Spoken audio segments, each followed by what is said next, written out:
Hello guys, ito sa mga taong sinasabihan nila ako lagi na ito si Skip, ito yung mahilig manira sa akin eh. Ano ba yung sinisira ko sa'yo? Gamit? O yung mga damit? O yung loob ng bahay nyo? Ano ba yun? Gold, ano na, silver na sila? Plus 8 Bakit kita sinisiraan? Di na ba kita kakalala?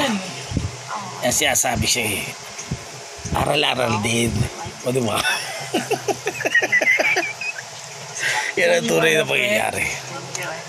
Kung nagpapakita ka sa akin, sabihin mo sa akin yan na sinisiraan kita. Totoo ba? Baka magkasundo pa tayo at magdala ka ng isang boteng gin. Okay na yan. Okay. At pag-usapan natin ang tunay na gusto mong malaman para sa akin. O diba? Kung nasasaktan na kita, di sabihin mo sa akin para humingi ako ng kapatawaran sa'yo. Okay? O diba? Malikot ka ba matulog? Baka laway mo tumutulo ah. Yan siya sabi ko sa'yo eh. Kailangan mo matutunan lang hindi pagtulo ng laway. Dapat nagigising ka kagad. O diba?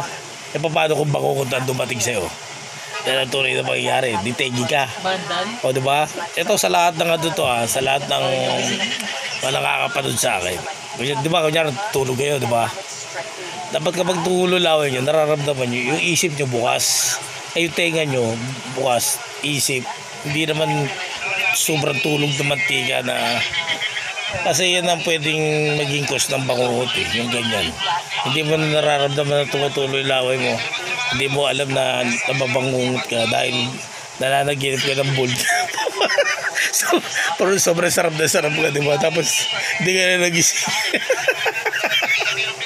Yan ang tunay na mangyayari. Marami nangyayari na guys, kaya ingat kayo sa bangungot. Traitor yan. Yan ang tunay na mangyayari. At sa mga high blood, diba? Yung mga high blood.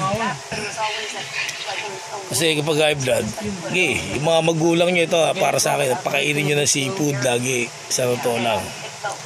O diba? Para patigin na kagad, diba? Yan ang gusto nyo eh. Masarap na pagkain. Dapat hindi masarap na pagkain, gulay na vegetable.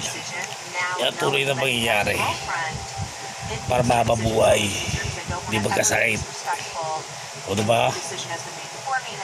O diba? Yan ang tunay. Kasi iba dyan, manang inaabangan eh. Wala akong binibigas na pangalan dito ha. Yan ang tunay na pangyayari.